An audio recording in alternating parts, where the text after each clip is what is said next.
संसाधन। इसके पहले अगली क्लास में हम संसाधन के बारे में पढ़े थे। आज हम दूसरी क्लास में वन्य एवं वन्य जीव संसाधन के बारे में पढ़ेंगे, जानेंगे कि वन्य जीव और वन्य जीव संसाधन क्या हैं और इनकी उपयोगिता क्या है, संरक्षण क्या है, इसमें कौन कौन से जीव जंतु वनस्पतियाँ क्या क्या आती हैं, इन सब के बारे में आज हम पढ़ेंगे। तो पहले है वन्य एवं वन्य जीव संसाधन। वन्य जीव एवं वन्य जीव संसाधन से है, इसमें आ जाएंगे आपके प्राणी जात और वनस्पति जात। दो तरह की चीजें आएंगी, प्राणी जात और वनस्पति जात। प्राणी जात में जो जंगल में तमाम तरह के शेर, बाघ, चीता, गधे, जंगली गधे, घोड़े, सुअर, बत्तख, चिड़िया, जो भी चीजें आती हैं, ये सब जो चीजें हैं ये तमाम ऐसे कार्य पर्यावरण प्रदूषण के कारण या फिर इनका अत्यधिक शिकार के कारण या फिर वन को काट देने के कारण, तमाम कारणों से इनकी संख्या घट जा रही है, जिससे ये तमाम तरह से प्रभावित हो रही है। तो इनके इस घटती हुई संख्या को या इनकी जो प्रभावित होने का जो कारण है, कैसे इनसे बचा जाए या इनको बचाने के लिए भारत सरकार द्वारा क्या प्रयास किए गए हैं, ये सब सारी चीज़ों को हम देखते हैं। तो पहला इसमें है पौधों और प्राणियों का विभाजन। पौधों और प्राणियों का विभाजन अगर हम देखें तो उनके दशा के अनुसार उसको 5 भागों में बांटा गया है। उनकी दशा के अनुसार उसको 5 भागों में बांटा गया। पहला है सामान्य जातियां। सामान्य जातियां की बात करें तो सामान्य जातियों में पेड़ पौधे तथा वे पशु पक्षी आ जाते हैं जो उसमें सामान्य रूप से निवास कर सकते हैं। ठीक है। दूसरा है संकटग्रस्त जातियां। संकटग्रस्त जातियों में वे जातियां हैं जो धीरे धीरे समाप्ति के कगार पे हैं या उनकी संख्या घट रही है, वे संकटग्रस्त जातियों में आ जाती हैं। जैसे इसमें है आपका, इस पहले वाले में आपका आ जाएगा पशु,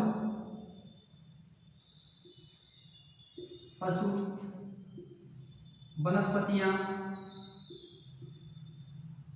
आएंगी। दूसरे में है पशुओं में या जीवों में कौन सा जीव, जैसे है चीता है, बत्तख है और उसके बाद चीता, बत्तख, जंगली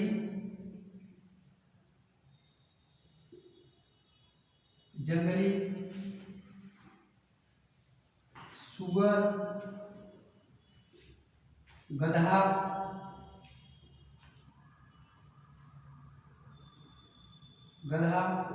आदि बहुत सारे जानवर आएंगे जो इसमें धीरे धीरे इनकी संख्या घट रही है।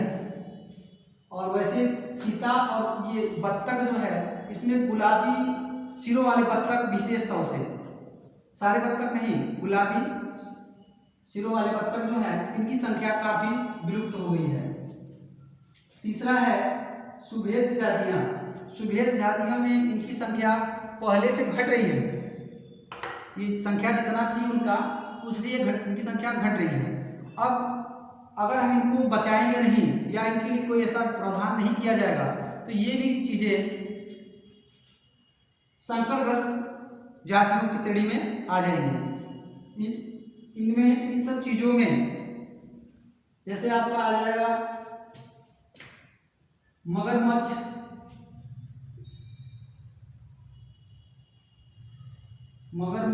मगरमच्छ में 2-3 तरह के मगरमच्छ हैं। एक है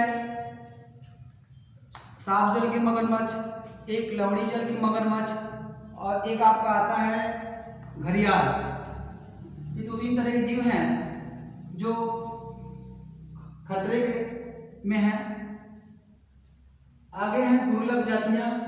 दुर्लभ जातियों में कुछ ऐसे जीव हैं जो पहले इनकी संख्या बहुत ज़्यादा थी, धीरे धीरे इनकी संख्या कम हो गई है।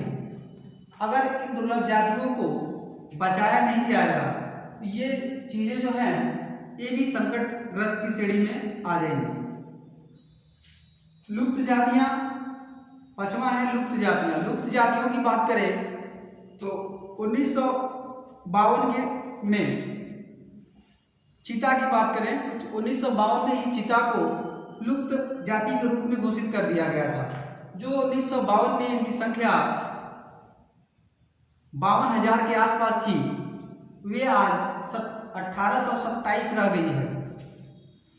इन्हें काफी पूर्ण रूप से लुप्त घोषित कर दिया गया है। ये चीजें भारत या अफ्रीका महाद्वीप या एशिया महाद्वीप के देशों में इनकी संख्या नाम मात्र है। ये चीजें इनके जो आवास हैं या यहाँ ये रहते हैं उनमें इन्हें अगर देखा गया या खोजा गया तो ये चीजें वहाँ पे नहीं पाई गई। और ये देश प्रदेश और महाद्वीप कहें तो पूरी पृथ्वी पे इनकी संख्या नहीं के बराबर है। इसलिए ये इन चीज़ों को, लुप्त जातियों को और श्रेणी की जो चीज़ें हैं इन लुप्त जातियों में न जाएं, इसीलिए इन्हें बचाना अति आवश्यक है। आगे हम देखते हैं प्राणी जात के कारण उपनिवेश, ये जो जातियां हैं ये संकटग्रस्त या समाप्त कैसे हो रही हैं, क्या क्यों ऐसा दशा आया, इसका क्या कारण है, इन सब के बारे में जानते हैं। इन प्राणी जात एवं वनस्पति जात जीवों के नष्ट होने के जो कारण हैं या इनके जो ह्रास के कारण हैं, उन कारणों में ये 8 कारक मुख्य हैं। इसमें पहला आपका है उपनिवेश काल में रेल लाइनों का विस्तार। उपनिवेश काल में जब यहाँ अंग्रेजों का शासन था तो उस समय यहाँ पे रेल लाइनों का तेजी से विस्तार किया गया। इन रेल लाइनों के विस्तार के लिए जंगलों को काटा गया और रेल लाइनों का निर्माण किया गया, भवनों का निर्माण किया गया, कॉलोनियों का निर्माण किया गया, छावनियों का निर्माण किया गया। इस तरह बहुत सारे पेड़ पौधों को काटा गया। इस तरह जिनकी संख्या है काफी घट गई। इसके बाद आज़ादी के बाद भी 1950 के बाद भी भारत में भी बड़े पैमाने पे कृषि कार्य के लिए या और भी कार्यों के लिए वनों को काटा गया। धीरे धीरे इसकी संख्या काफी कम हो चली। दूसरा है आपका वनों को नष्ट करके कृषि भूमि का विकास। 1950 में जब देश आजाद हुआ तो यहाँ पे जो जनसंख्या थी उसके भरण पोषण के लिए पर्याप्त भूमि की आवश्यकता थी, पर्याप्त खाद्यान्न की आवश्यकता थी। इसके लिए भारत सरकार ने बड़े पैमाने पर वनों को काटकर कृषि भूमि प्राप्त किया, जिससे अन्न का उत्पादन किया जाए और अधिक से अधिक लोगों को भरण पोषण के लिए अन्न उपलब्ध हो सके। तो दूसरा कारण जो हो गया। तीसरा कारण है वाणिज्य एवं वानिकी। वाणिज्य एवं वानिकी में व्यापार के उद्देश्य से बहुत सारे वनों को काटा गया और साथ साथ कुछ विशेष प्रकार के पेड़ पौधे लगाए गए, जिससे और पहले से उपलब्ध जो पेड़ पौधे थे उनकी जो किस्में थे वो धीरे धीरे विलुप्त होती गई। इस तरह भी वनों का ह्रास हुआ। चौथा है खनन क्रियाएं। खनन क्रियाओं में है जैसे कोयला, खनिज तेल, पेट्रोलियम या तांबा, जस्ता, टिन, तमाम ऐसी चीजें हैं जो जमीन के अंदर से खोद कर निकाले जाते हैं। इन तमाम खनिजों को निकालने के लिए जमीन को खोदा गया, पहाड़ों को खोदा गया, जंगलों को काटा गया। इस तरह भी वनों का ह्रास हुआ। अगला आपका है बड़ी विकास परियोजनाओं। बड़ी विकास परियोजनाएं में जैसे बहुउद्देशीय नदी घाटी परियोजनाएं हैं। इन परियोजनाओं के निर्माण में नदियों पे बांध बनाए गए और इस तरह से बड़े बड़े बांध बनाए गए। उन बांधों द्वारा कई हजार वर्ग किलोमीटर में पानी फैल गया और इस पानी के फैल जाने से पूरे एरिया में जहां तक पानी फैला हुआ था पूरे उस क्षेत्र के जो वन थे पानी में डूब गए और पानी में डूब जाने के कारण ये धीरे धीरे ये वन समाप्त हो गए या सूख गए, सड़ गए। इस तरह भी वनों का ह्रास हुआ। अगला है पशुचारण व ईंधन के लिए। पशुचारण के लिए चारागाहों का विकास किया गया, बड़े बड़े चारागाह बनाए गए और जंगलों से लकड़ियां प्राप्त की गई। लकड़ियों का भोजन के लिए या अन्य कार्यों में उपयोग के लिए बहुत सारे पेड़ पौधे काटे गए। इस तरह भी वनों का ह्रास हुआ। अगला आपका है आखेट। भारत में तमाम तरह के जीव जंतु वनस्पतियां पाई जाती हैं और यहाँ पे अन्य जगहों से क्या कहते हैं भूमध्य रेखीय क्षेत्र जो है वहाँ पे तमाम तरह के जीव जंतु पाए जाते हैं। ठीक उसी प्रकार भारत में भी तमाम तरह के जीव जंतु पाए जाते हैं और इन जीव जंतुओं को लोग मारते हैं। क्यों मारते हैं? भोजन के लिए, चमड़े के लिए या मांस के लिए, तमाम उद्देश्य के लिए इन जीवों को मारते हैं। यहाँ तक कि इन जीवों को मारकर इनके हड्डियों का, इनके बाल का, इनके खाल का, मांस का, सारी चीज़ों का उपयोग होता है। जैसे दवा में उपयोग होता है, खाने के लिए उपयोग होता है, व्यापार के लिए उपयोग होता है, घरों को सजाने के लिए उपयोग होता है। इस तरह भी बहुत सारे जीव मारे गए जिस कारण इनका ह्रास हुआ, ये चीजें कम हो गई। अगला है पर्यावरण प्रदूषण।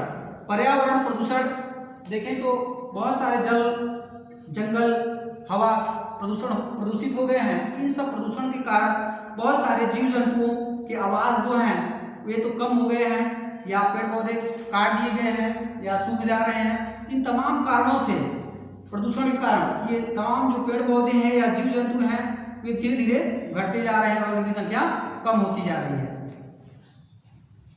अगला आपका है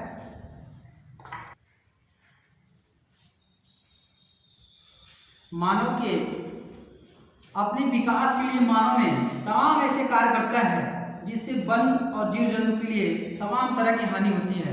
उसमें जैसे आपका है बड़ी परियोजनाएं, सड़क निर्माण, भवन निर्माण, खनन कार्य या फिर बड़े बड़े उद्योग, कृषि कार्य, ऐसे तमाम ऐसे कार्य किए जाते हैं जिससे वन और जो वन हैं वो धीरे धीरे उनकी संख्या घटती जा रही है, कम होती जाती है। और जो जंगली जीव हैं उनके लिए जो उनके आवास हैं, रहने के लिए जो स्थान हैं, वे कम होते जा रहे हैं। इस तरह जंगली जीव के आवास न होने के कारण या उन्हें भोजन की उपलब्धता न होने के कारण ये जीव धीरे धीरे कम होते जा रहे हैं, जिसके लिए भारत सरकार द्वारा कई कार्य किए गए हैं। अगला है उपनिवेशी वन नीति।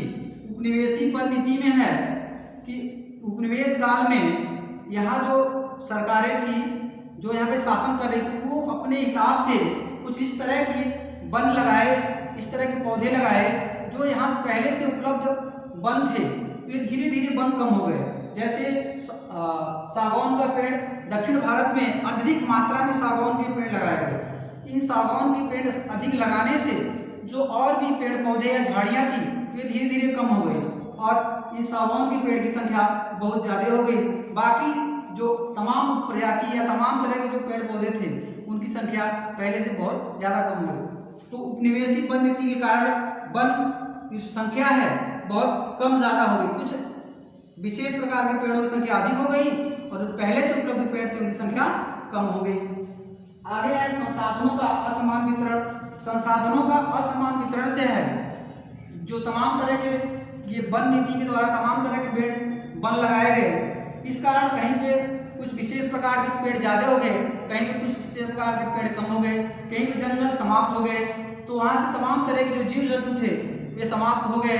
इस तरह उनकी संख्या घट गई और जहाँ पे वन या जंगल उपलब्ध थे वहाँ पे तमाम तरह के जीव हैं। तो इस तरह से कहीं पे जीव बहुत ज़्यादा हो गए हैं और कहीं पे बहुत ज़्यादा कम हो गए। कहीं पेड़ एक तरह से कम हो गए हैं, कहीं पे ज़्यादा हो गए हैं। तो इस तरह से तमाम तरह से कारणों से पेड़ों की संख्या कहीं अधिक है तो कहीं कम है, कहीं जीव संख्या एकदम विलुप्त है, कहीं कम है, कहीं नहीं के बराबर है। अगला है भारत में वन एवं वन्य जीव संसाधन।